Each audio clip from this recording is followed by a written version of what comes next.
Well, this could be more fuel for Donald Trump. Look for it in his Twitter feed this week. It turns out that housing illegals cost more than staying at some four-star hotels.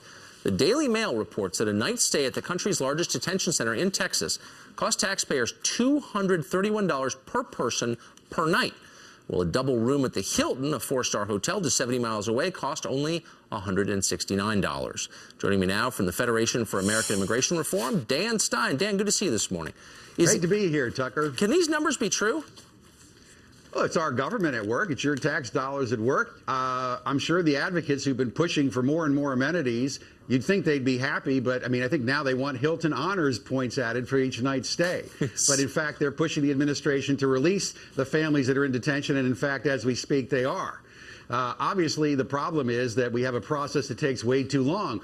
And the big thing, though, is you look at the cost of this, but then you realize that if you did release them with ankle bracelets, they get to the back of the hearing line, and in fact, it winds up, according to John Morton, former head of ICE, costing taxpayers more if you release them. So in the end, what you have to have at the border is a fast summary procedure, repatriate people quickly, instead of creating this sham of an asylum program that lets people out based on a mere assertion of what they call credible fear. So more than a Hilton, I was going to make a joke about room service and fitness centers, but it turns out it's not a joke. Here's some of the accommodations at these detention centers: soccer fields, flat screen televisions, playgrounds, 24-hour snacks.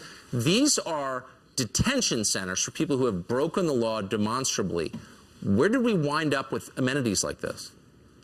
Well, we wound up, there's a whole battery of advocacy organizations that work closely with the Obama administration that have been pushing and pushing and pushing and objecting to having any kind of detention of, of families. So they've added more and more of these amenities. And of course, you wonder why more and more people keep walking across that border from Central America and other places.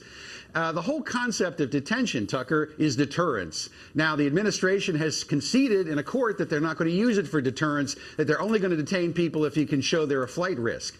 Well, they're not going to find people anyway after they release them. We've got a backlog of 500,000. There's millions of other illegal aliens that are not being apprehended. So in the end, I think the administration is probably going to stop detaining people at all in some of these centers pretty soon. But in the end, it underscores the whole collapse. I think what Donald Trump is saying, the American people are sick and tired of paying for a dysfunctional immigration system that is a shambles, a shamble, a sham, and a shame. Well, let's just be completely honest here. The people formulating this policy, some of them don't buy into the traditional notion of American citizenship. That is, that there's a major distinction between citizens and non-citizens. A lot of these people are going to wind up voting illegally. That's going to happen. If you have driver's licenses, if you're being treated as a protected class, how are we going to be sure that in the 2016 election, significant numbers of illegals aren't voting? Well, Tucker, in October, 50 years ago, the Democrat Party changed immigration policy with a major law. 50 years later, it's clear that immigration has changed the Democrat Party. And now you see people like Jerry Brown and others who are blurring the distinction between citizen and alien. There are all these efforts to provide all kinds of benefits and incentives for those who come illegally, all sorts of ways of obfuscating that distinction, including, obviously, increasing the probability people here will vote who are not eligible. And in the end, what you really have are people who have pushed these detention centers who do not agree fundamentally with the idea that we should limit immigration, control immigration, or detain aliens while they wait for proceedings which take way too long and cost too much. So what they're really trying to do is, it's called, overwhelming the system, and that's where they've done a great job for 6 years. So very quickly, Dan, immigration has completely changed the nature of America, the experience of every one of us who was born here and lives here. But the average American has no way to influence the system at all. No one asks us who should be let in and what numbers. How can the average person influence the system, if at all? Well, look, in previous campaigns in 08, in 10, in 12, remember, Barack Obama never campaigned in 08 for a mass amnesty program. Right. But we've seen now Republican candidates repeatedly promise, certainly 2010, 2014, we've seen promises to do something, but then as soon as the voting booth is done and voting is done, they suddenly turn around and go, well, it's too hard, can't get that done.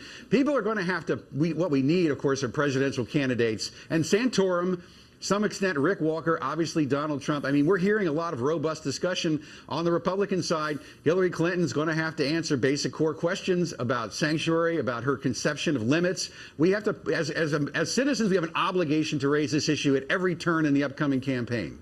Dan Stein from FAIR joining us from Washington. Thanks a lot, Dan. I appreciate it. Thank you, Tucker.